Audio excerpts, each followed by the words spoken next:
Good evening, blackdoctor.org. It's me, Ask Dr. Renee. And tonight, this is another episode of our Black History of Health. So tonight we are talking about Sister Rosa Parks. Rosa Parks was Rosa Parks, of course, the lady who didn't get up. And you know what I read today? She said, a lot of people kept saying I was tired and that's why I didn't get up. But the real thing is she was tired of giving in and of having to do things because she was Black. So she wasn't tired in the sense of she had worked a long day. She was tired of the mess. And so thank you to Rosa Parks. We all can sit wherever we like on the bus, on the train, Chicagoans. We can do anything, first class in the plane, whatever. So thank you to Rosa Parks. But Rosa Parks unfortunately died at 92 and she suffered from Alzheimer's. So we have a lovely neurologist with us today. In case you haven't seen Brain Chat, that's what it's called, right? Brain Chat with the Nerdy Neurologist. See, Brain Chat with the Nerdy Neurologist here on blackdoctor.org every other Monday. So the next episode actually comes on this coming Monday. So don't miss that. But we have Dr. Mitizi Joi Williams. Thank you for joining us. Thank you so much for having me. I'm very excited to be here. So first of all, let's make sure people understand the word is Alzheimer's, not old timers. Old timers is not a disease.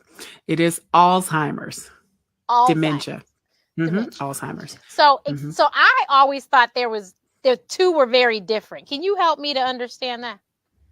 Yeah, so actually there are a couple of different types of dementia. And oftentimes when people think about dementia, they kind of lump it all into Alzheimer's. But Alzheimer's is basically this syndrome of progressive memory loss. And so people have kind of mild impairment in their function. And then over time, it becomes more severe where they may have issues like aggression or hallucinations. And it's due to a process that's going on in the brain. So there are a collection of a couple of different types of plaques. And so there's some collection of abnormal areas in the brain that continue to progress over time, and the nerves begin to degenerate. And that's what leads to the cognitive impairment. But that process is going on before we see the memory loss. But we don't begin to really identify it as that until the memory loss begins. So when people say the person has dementia, there is people that have dementia without having Alzheimer's, because I think Alzheimer's is actually something that you see in the fluid. Absolutely. Right? So Alzheimer's, we usually see in older populations, right? So 65 and up. Certainly the risk is much higher once people are over the age of 85. But people can also have dementia or cognitive problems that are related to, let's say, for instance, a history of strokes. So people who have risk factors for things like cardiovascular disease, or have risk factors for stroke like diabetes, high blood pressure that's uncontrolled, high cholesterol, can develop a bunch of mini strokes and a lot of damage to the blood vessels in the brain that can also cause symptoms like dementia.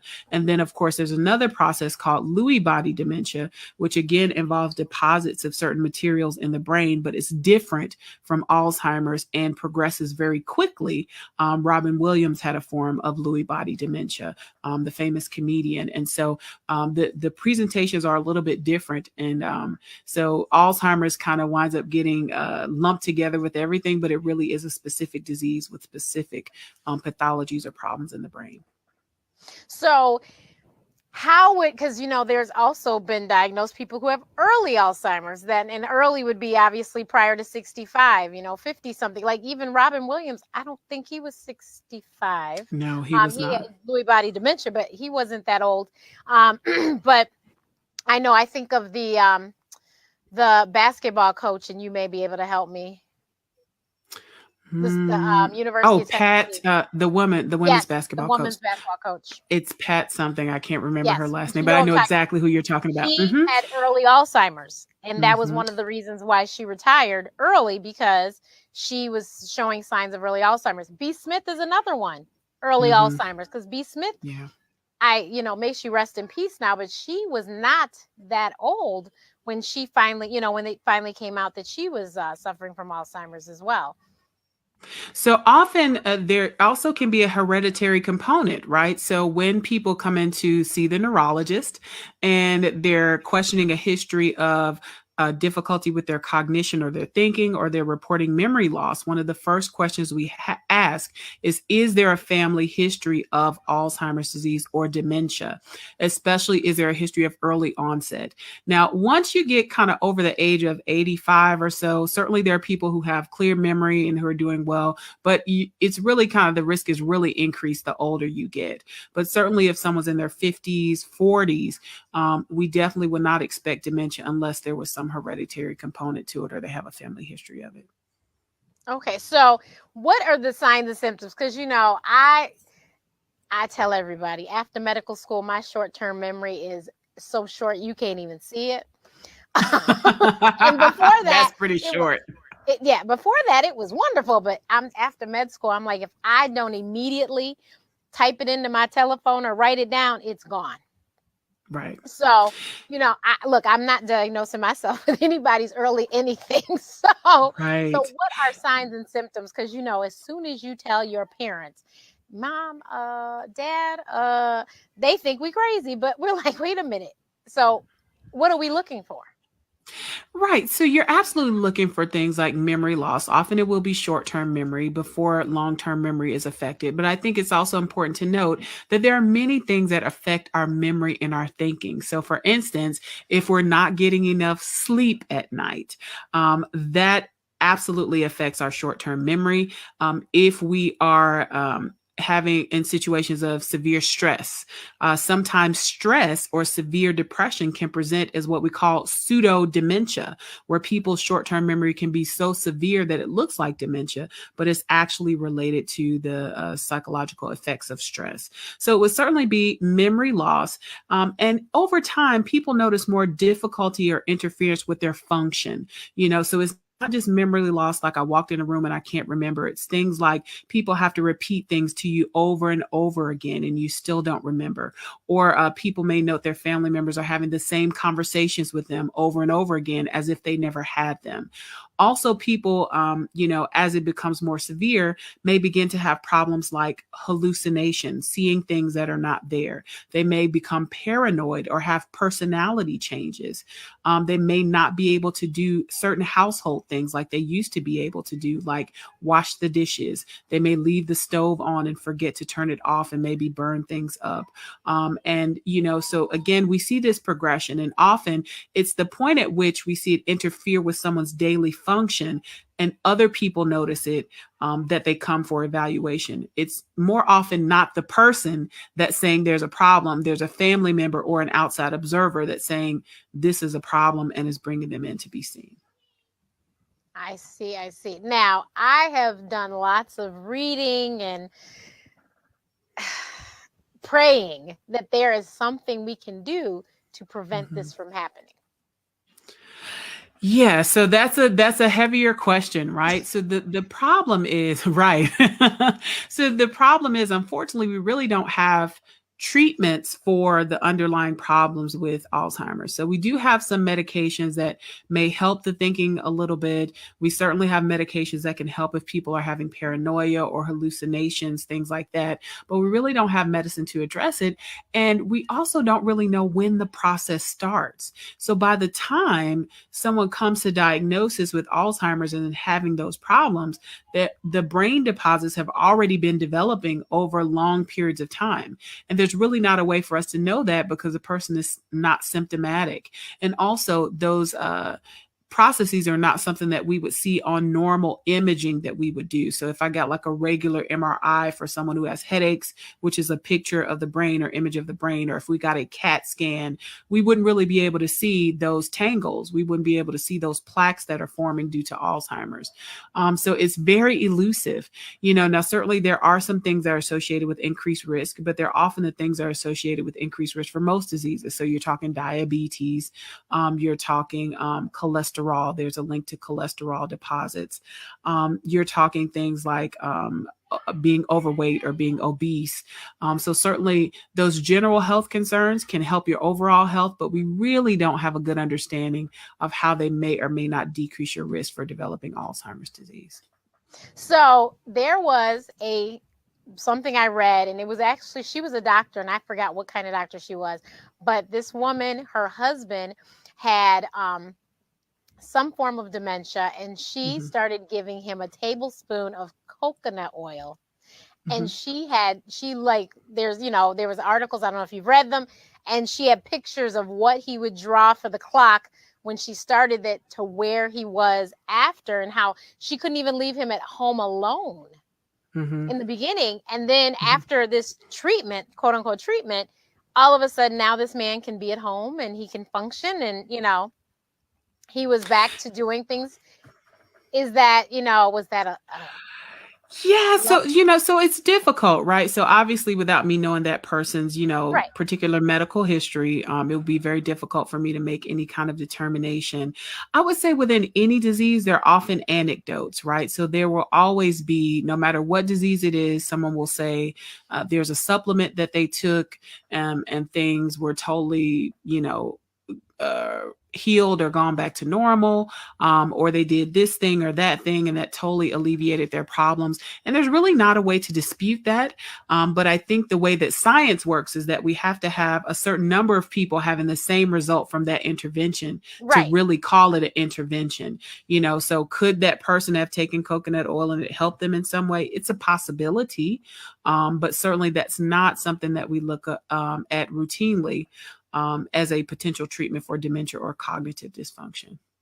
Now, do you have anything that somebody could pull out of the cupboard that would help them, maybe, possibly? So not really. I mean, so Okay. so there's been a lot of focus on brain health, right? So there's been a lot of focus in the past couple years about this concept of brain health. And when you talk about it, the way that we keep our brains healthy is the same way that we keep our bodies healthy, right? So getting enough sleep at night is extremely important. Making sure that we try to decrease stress or find ways to de-stress. Self-care is extremely important. Keeping your mind active and engaged. So, binge watching television may not be the best way to keep your mind engaged, but, for instance, my grandmother, who unfortunately passed away and had Alzheimer's, a dementia, would do crossword puzzles. And until she I was was well just into gonna her say 90s, that. Yeah. yeah. Yeah, so until she was well into her 90s, her mind was very sharp, and we would have very deep, detailed conversations about anything from the Bible to civil rights to what have you. And so keeping your mind active, reading, doing puzzles, engaging in Learn a activities that you language. enjoy, learning a new language absolutely can make a difference. And also musical instruments potentially have the ability to rewire the brain. So learning an instrument could also increase some of the flexibility of your brain function as well. So I think we have to try to keep our brains healthy. And by doing that, by keeping our overall bodies healthy, we can also keep our brains healthy. So it's really important for us to actually do things. It's wonderful to retire. Yes. It's awful that a lot of people retire and literally don't make it through the year. Right. A lot of people, you'll hear a lot of stories of a person retired and died within the year. You Mm-hmm. can't just sit still. And I know you'd Right. love to just sit still because, of course, who wouldn't want to sit still? You've worked probably 20, 30 years, but you can't just sit still. You have to do something. And sitting and Right. watching television just ain't it. Right. So Yeah. it might be learning how to use the computer because you are, if you're of that generation, 70 plus, then maybe that wasn't something that you learned. That's something you need to learn. Learn how to type. Just little things. And, like she said, with crossword puzzles, of course, now we all have smartphones. So, you Right. got Words with Friends. You got, Mm-hmm. I was playing Is Wheel of Sudoku Fortune still in last style? night. I can't remember. And Sudoku was what? in style for a Oh, while. Sudoku. Sudoku. Okay, so let me tell you, I did Words with Friends, but I told anybody who could do Sudoku, you must be really smart because my Super math ain't smart. that good. My brother's a Sudoku person. It's not for me, but I Yeah. do words with friends. Yeah, My Words with husband Friends, usually beats me. He beats me. yeah, He's really good at it. everyone beats me because I am just like, look, I'm thinking them little, very obvious small words. I need to work on my Has, vocabulary. Right. was, it. But yeah, you got. And so what I did though, especially in the pandemic, because I was stuck in my apartment for 14 weeks. I was like, I got to do something. I picked up Duolingo, and I already spoke Spanish, but this has taken my Spanish to the next level, and brought all of it back that I knew, and then now we've added on to it. And I'm so excited. Awesome. I just got a message from them this week that I had my 1-year anniversary. So that's what I've been doing is I do my Spanish every single day. Mm-hmm. Yeah, Every so day. it's important. It's important to keep that mind active, and it's also important to keep your body active. You think about the things that also affect our mental health. Our mental health and our cognitive health is affected by our physical health. So getting some steps in place. We were talking about bikes. There's a Peloton craze. There are many people on bikes. Now that it's in some places a little warmer outside, you may be able to go for a little walk outside.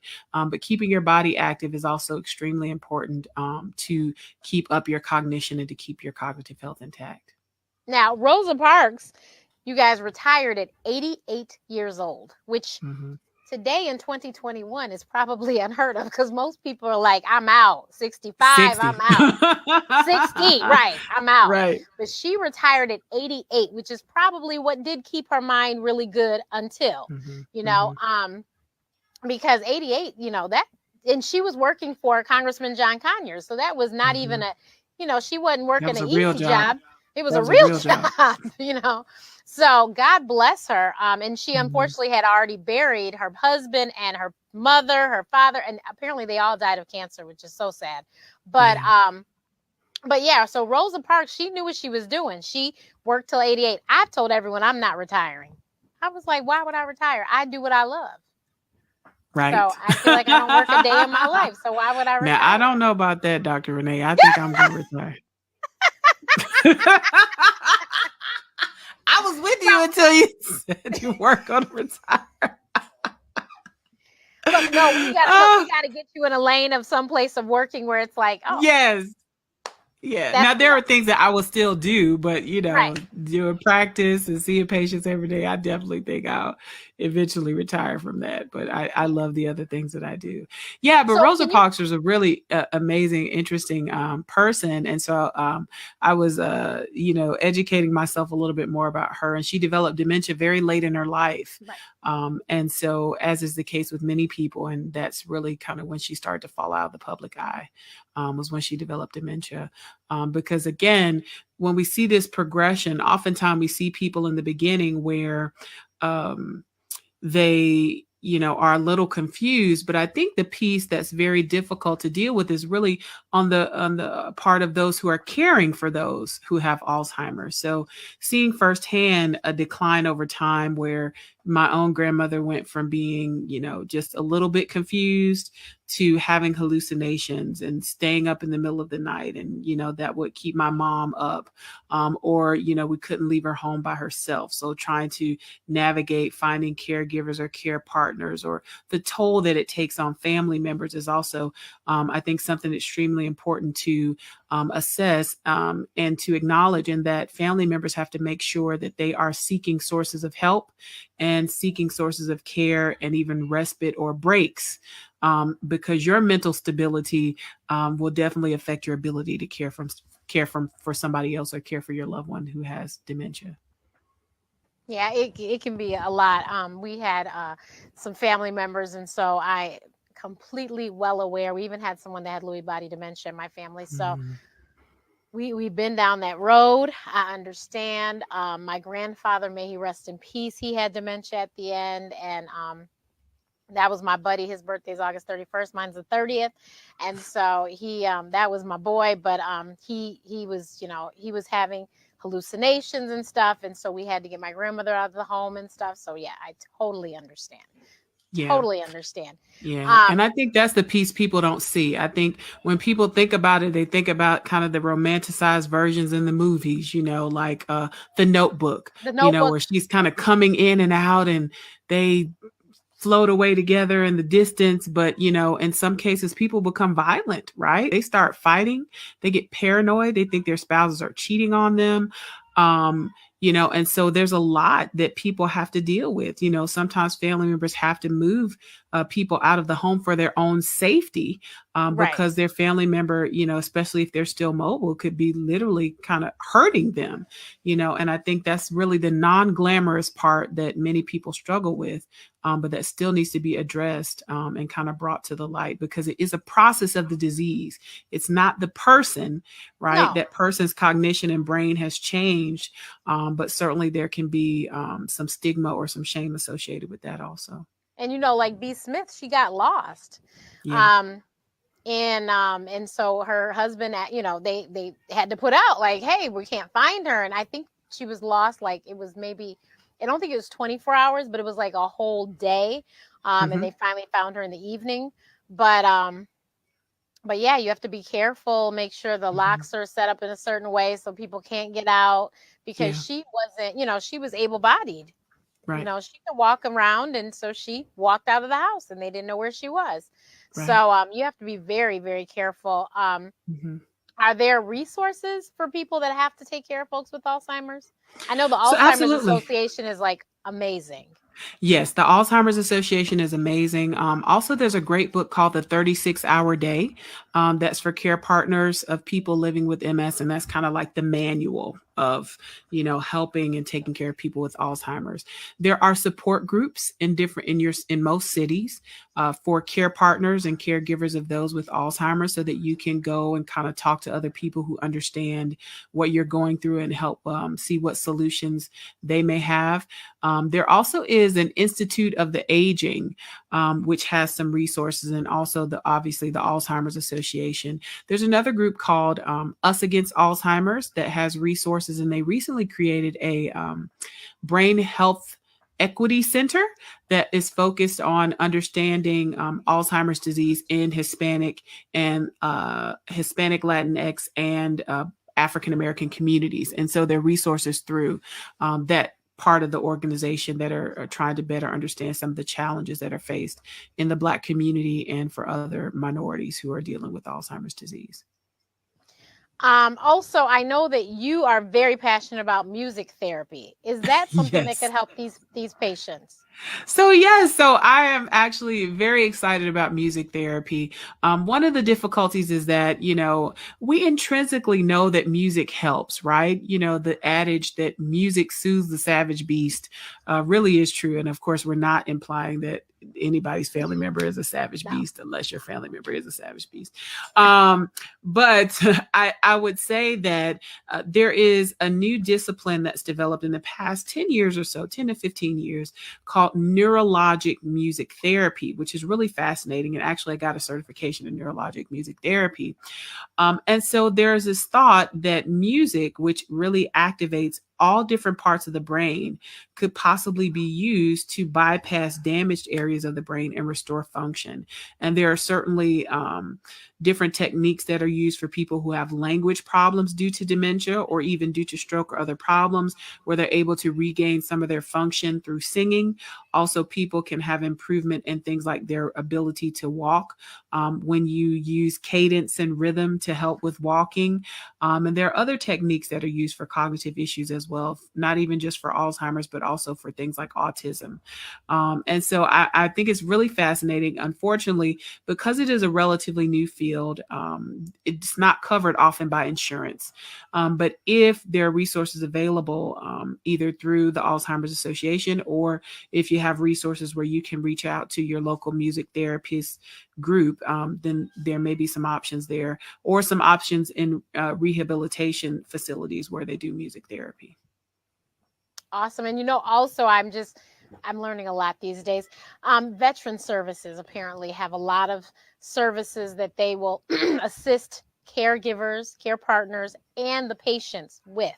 So make sure that if you are dealing with a veteran, that you look into the veteran services in your area, because they might be really, really helpful in everything from medication, transportation, therapy, etc. So please make sure that you plug in with them, because that could be a whole lot of help to your pocketbook and Absolutely. to your peace of mind, because I think they offer care to help you to be able to take a break. So Absolutely. Yeah. So the VA is awesome, and the VA were really, they were doing those electronic medical records way before everybody else caught up. So the VA was ahead of the curve. I mean, back when we had, I won't say floppy disk, but almost everything was connected at the VA. So they have definitely been ahead of the curve in some of those ways, and definitely providing good care for our veterans. yeah, so please, please don't forget if you have a veteran to look into those services as well. So if somebody is noticing that their loved one is, maybe a little forgetful or, keeps telling them the same story over and over again, do you suggest that they make an appointment with a neurologist then? So absolutely, right? So, my difficult my not difficulty, but my usually thought process is if you're having a new symptom, it's not normal, go see somebody about it, right? What's the worst that can happen? We say, okay, well, this is due to your lack of sleep. Let's work on sleep. Or this is due to the inordinate amount of stress that you have going on. Let's deal with the stress. But certainly you want to get things addressed as soon as possible, because even for a person with Alzheimer's disease, even if it is Alzheimer's, we still can work on some of those other secondary issues that can contribute to worsening cognition, even though we may not have a treatment. If, for instance, someone's having, hallucinations or problems that are keeping them up at night, we can work on that so they can get sleep so that they can be their best selves that they can be. So there are always things that we can work on. And if you're having a problem, go see somebody about it. There is different types of testing that can be done. So there is a battery of tests called neuropsychological tests, which are often used to help diagnose dementia or other problems with the thinking or cognitive problems, as we call them. And so that will help kind of delineate that. There are certain types of MRIs and imaging tests that can be done, although they are not needed to diagnose Alzheimer's. But certainly the first step is recognizing that something is wrong and taking your loved one to get that checked out, so that they can be evaluated. So we just need to reiterate, it's very important that we pay attention to what you put into your body. Make sure that you're exercising your body, and that includes your mind. So whatever exercise you have to do for your mind, whether it's your crossword puzzles, words with friends, whatever, binge watching television is probably not that, unless you're binge Does watching not Jeopardy. count. Look, unless you're binge watching Jeopardy. And answering the Yeah, questions where, correctly. as I say, I think Jeopardy is the hardest game show on television. But It's hard. it's hard. But if you're watching Jeopardy over and over, then your mind is exercising. But watching the football game, the basketball game, the Real Housewives, that is not really going to help exercise your mind. And I'm not saying not to watch that stuff. I'm just saying make sure you take some time to do that. Once you're out of school, especially if you're retired and you don't have homework, do your little hour of homework just like the children would. Mm-hmm. And let that, and just do, help your mind to, get refocused. It could be playing cards, like, Right. for some patients, figure out red from green on the Uno cards is a workout in the mind. Right. So let's play Uno, whatever it is, just do something to make sure you're exercising it, because I'm telling you, it changes everything. I remember we had a friend who, she had MS actually. She wasn't feeling well, and you could tell, and she had a lot of trouble walking and stuff. And when I tell you, I don't know what she took or what happened, all of a sudden, the lady had walked completely fine. No limp, no nothing. She spoke clearly, and it was like she was cured of it. I felt like, I was like, oh my God. Mm-hmm. So it's just amazing what can happen if you just pay attention to these things, make these small changes, and all of a sudden, you Things just improve. completely improve. So Absolutely. so make certain, everyone, that we do that. Mitzi, now how can we make sure that everyone can find you? Yes. So I am the nerdy neurologist. So if you if you are on Instagram, I can be found at the nerdy neurologist is my handle. Also on Twitter, I'm nerdy neuro MD, and Facebook, the nerdy neurologist. And then of course, if you go to the nerdyneurologist.com, that takes you to my website. So that's where I can be found. Okay, I almost got that up there. That's it. And And then one more thing I think that's mhm. also important is socialization, right? So not being Oh yeah. isolated is extremely important, so make sure that those family members who have dementia are able to connect with others, have conversations. Those types of interactions also help the cognition and also keep the mind active when they're able to talk to those grandkids or talk to those nieces and nephews and able to have those positive interactions. That absolutely makes a difference as well. Yeah, so we were told the word that's been coming around is vascular dementia in our house. So we have family members that FaceTime and we Absolutely. talk and we've seen a difference. I mean, we know Yes. what was going on when my dad was in rehab. We know, how he sounded on the phone and it Hmm. was rough and it was struggling but then now he's like a Totally different different ball person game. because Absolutely. he talks to us every day all day, and girl, sometimes he talks me under the table. But I'm like, Daddy, I got to He take wants care of to it. talk. I can't tonight. I just need to know the facts, Renee. Just tell me the facts. Okay. So Right, right, right, that's his thing this week. But right. so yeah, so it's really, really important, and it's so amazing when you just talk and just talk to them. Just a Mhm, conversation. It seems like a mhm, simple conversation to you, but you would be amazed. We have flashcards with addition and subtraction, mhm. and it blows my mind now. He is like flying. I mean, off the handle. 2, 3. But I'm like, okay, okay. He knows them. He knows Right. his. He's got that math down. And my dad always knew his math. So this Mhm. is just him showing back up for me, and I'm Right, very excited. He's really, right. it's amazing the things that you do. They work. It's They do. I kudos to all the therapists, the occupational, physical, and the speech, because all Absolutely. these little toys and things they have going, they serve a purpose They and they make a work. difference. Mhm. Puzzles, you guys, puzzles. You think puzzles are simple, and puzzles can be great for somebody like that. Just Absolutely. just to get the mind growing about where the piece goes, and it doesn't have to be a hard puzzle. It doesn't have to have a million pieces. It could be simple. But Yeah. just those little things. So you guys, if you can just think of little things to help your loved ones, you'd be amazed. And it's just the little things, and then just make sure that they're eating right, because what you put in your body, I'm telling you, will show up. And the last thing you want somebody to do that's already having issues is to get sicker with something else. So That's that's right. why it's important that we fuel our bodies with healthy food. A lot of people are like, oh, well, she's 80, she can eat the whole piece of cake or whatever. But if she has diabetes already, let's not run her to the grave. Okay. She got enough on her plate with the dementia already. So why do that? Plus they say sugar sometimes fogs people's mind too. So you just might want to slow down on the cake. So that's just my 2 cents. But you can find Dr. Mitzi at the Nerdy Neurologist everywhere. But please go to her website, nerdyneurologist.com. And don't forget to check her out, Brain Chat with the Nerdy Neurologist. And Yes. the next one will be on Monday, what's Monday? The 8th, 8th, right? March 8th. It's going to be March at 8th. 6 p.m. 6 p.m. Eastern Standard Time, and they're every other Monday after that. So Yes. please don't Yes. forget to tune in. And thank you so much for joining me this evening. I greatly appreciate you. Thank you so much for having me. A wonderful